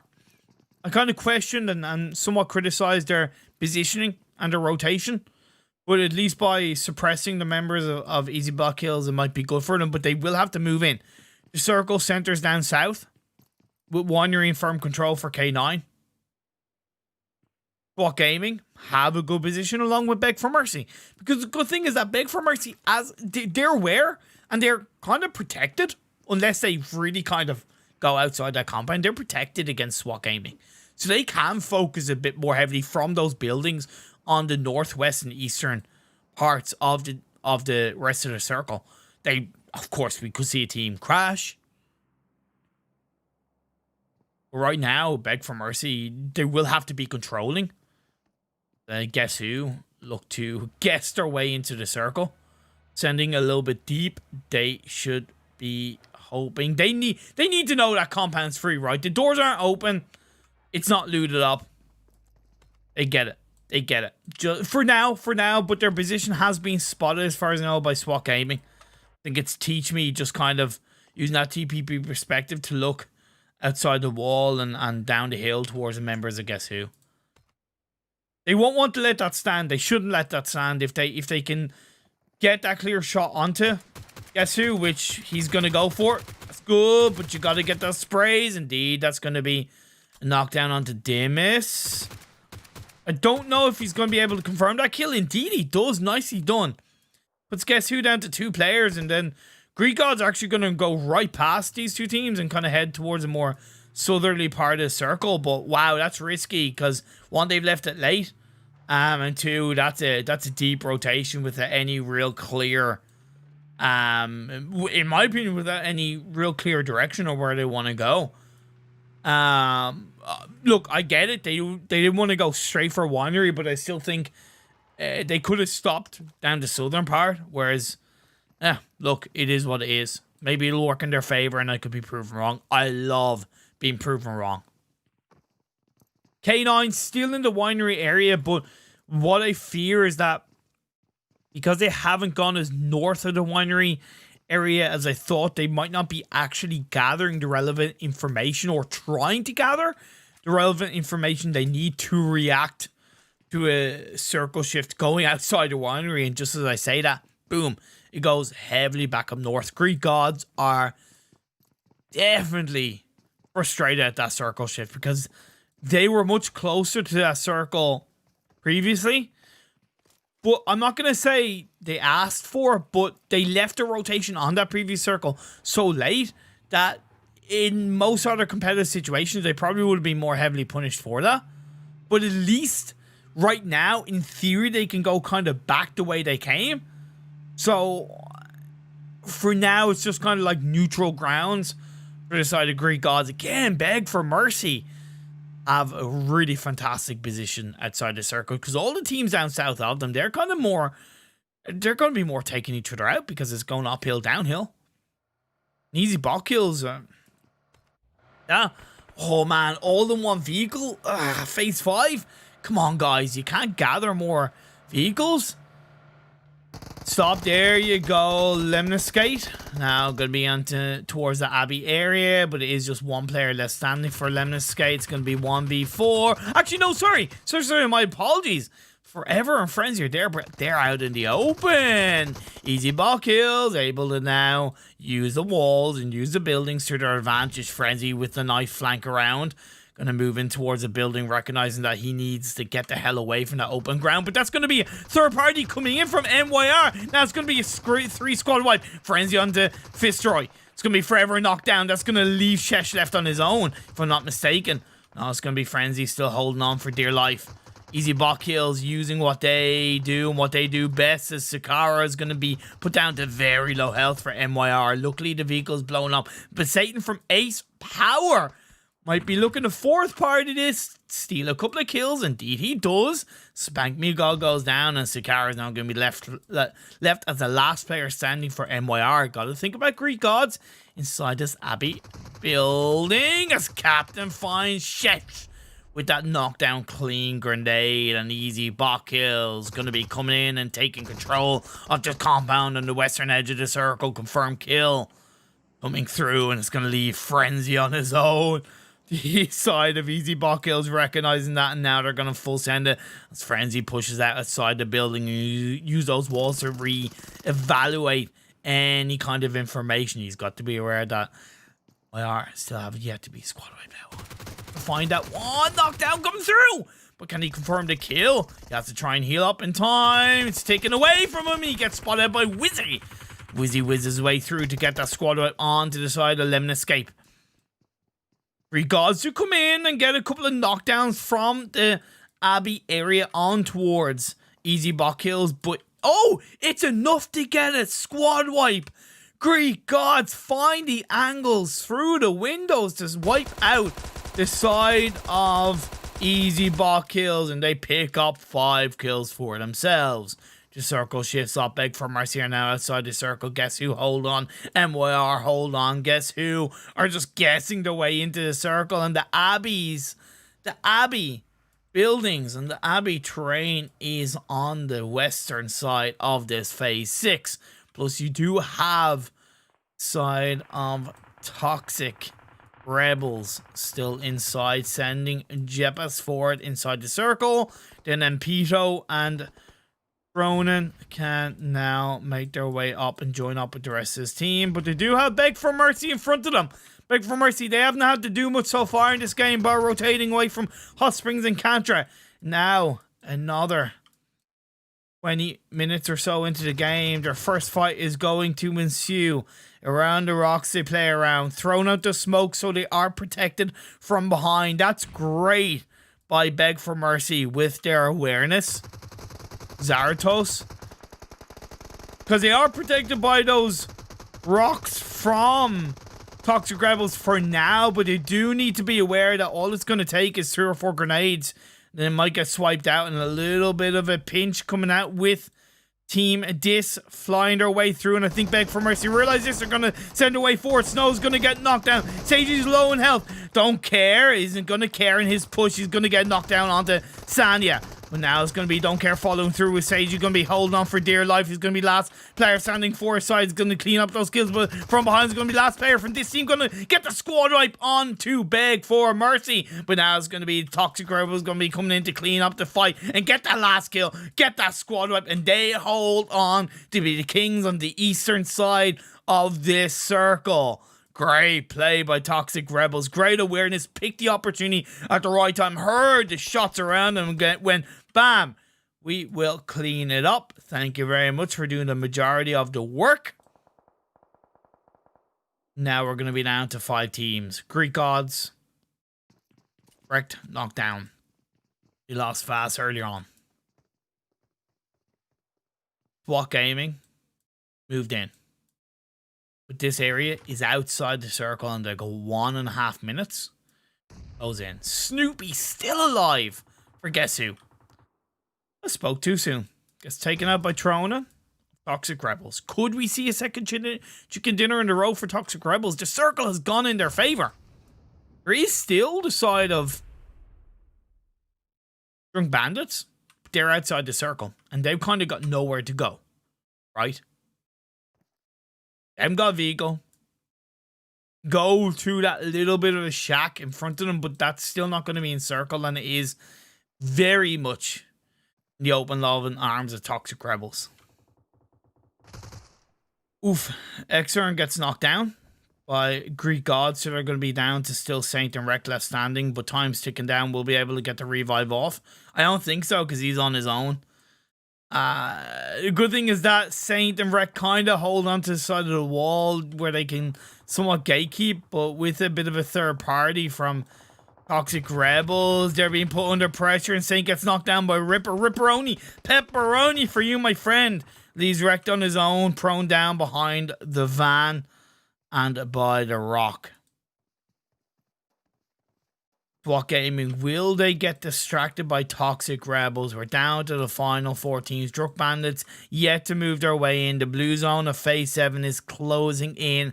Time's ticking down for Drunk Bandits to move in. All the while, Toxic Rebels are salivating at another chicken dinner in this Vikendi game. Milos with that kill onto Wreck. That's going to be the end of Greek gods. In theory, that gives more space to SWAT Gaming, but that also gives more focus onto from Toxic Rebels onto SWAT Gaming. Anonymous goes down. He tried to do some work. Wanted is going to be left on his own. Decided Toxic Rebels are just firing on all cylinders, not caring who they're shooting. They're just looking for bodies. And now we're down to the final two teams. It is a clean 4v4, but SWAT Gaming are outside the circle and they have to move in. They tried to create those smoke walls, but is it going to be enough? They need to have that suppressing fire thrown in onto Teach Me. Ripper is going to get knocked down. Sativa is going to be the last player standing, but he's very low in health. Down inside the smokes he goes. Can he get a first aid kit off? Decided Toxic Rebels are just absolutely firing shots all across the smoke as another one goes out. He's going to get spot out, and Toxic Rebels claim another chicken dinner in the Vikendi map of these scrims. Nicely done. 2 in a row for Toxic Rebels. It was a different kind of gameplay by them, but it was nonetheless well executed. Timing, opportunity, spot on for Toxic Rebels. They knew that they wouldn't necessarily take the team fight onto Beg4Mercy because they had rocks in front of them. No clear line of sight, no clear opportunity as of yet at the time. Then you had a team come in, just hand that to them on a plate. Got the job done onto Beg4Mercy. Then Toxic Rebels came in, cleaned that up, had firm control on the teams in the West. Again, were they kind of gifted the circles? Yeah, but did they take advantage of their position inside those circles? 1,000,000,000%. Yes. SWAT Gaming in second place with 6 kills. Solid game from SWAT Gaming. They rotated down on the West towards the end. Got into that position by the Abbey area. Got those kills onto Greek gods. Job done. Drunk Bandits. Wasn't the cleanest, wasn't the prettiest of games for them, but third place nonetheless with 3 kills. Greek gods in fourth with 5 kills. Guess who in fifth? The antithesis of just desperation from them, in my opinion. But at the end of the day, Snoopy held on by his beautiful Snoopy ears and got his team into 5th. This team in 6th place getting 2 kills. MYR in 7th getting 0 kills. Beg4Mercy in 8th getting 4 kills. Easy BotKills in 9th getting 2 kills. LEMNISCATE in 10th getting 10 kills nonetheless. Great game kills point of view from LEMNISCATE. AcePOWER in 11th with 3 kills. K9 in 12th with 0 kills. Greek Killers in 13th with 4 kills. You had YAKUZA Greece in 14th with 1 kill. You had Unity in 15th with 1 kill. You had Spotlight in 16th with 3. Actually, no, not 3, with 6 kills. And you had WeAreThai in 17th with 1 kill. What a way to end these scrims, right? Solid games all around. 2 chicken dinners. 2 chicken dinners from Toxic Rebels. So open the wrong program. Rip. Start a little bit of music, but absolutely fantastic games. Really well played from all teams. It was great to learn a bit more, and I hope to cast the teams more often and learn more about these teams, and just kind of, you know, for me as a caster, I absolutely love learning about teams, you know, because I don't know everything, right? I have my knowledge, I have my information, but I'm constantly learning, I'm constantly growing. That's the way you need to approach this game. Eyes wide open, ready to absorb as much information as you can. Well done to all the teams that participated. Thank you for showing up in these scrims. Thank you so much to Chris7 for asking me to stream these scrims. And thank you to Midnight Scrims for hosting and giving me the opportunity. My name is ImPERium. Feel free to give a like and a subscribe my channel. I do my best to stream scrims and any kind of events as often as possible. You can of course follow me over on Instagram and Twitter, both at EVT_ImPERium. Any feedback you guys have for me, please don't hesitate to let me know. For the result of the scrims, please feel free to join the Midnight Scrims Discord server. I will throw that link in chat. And on that fine, wonderful note, I'd love you all to have an absolutely fantastic evening. Stay safe out there. Love yourself, appreciate yourself, and I'll see you all another time.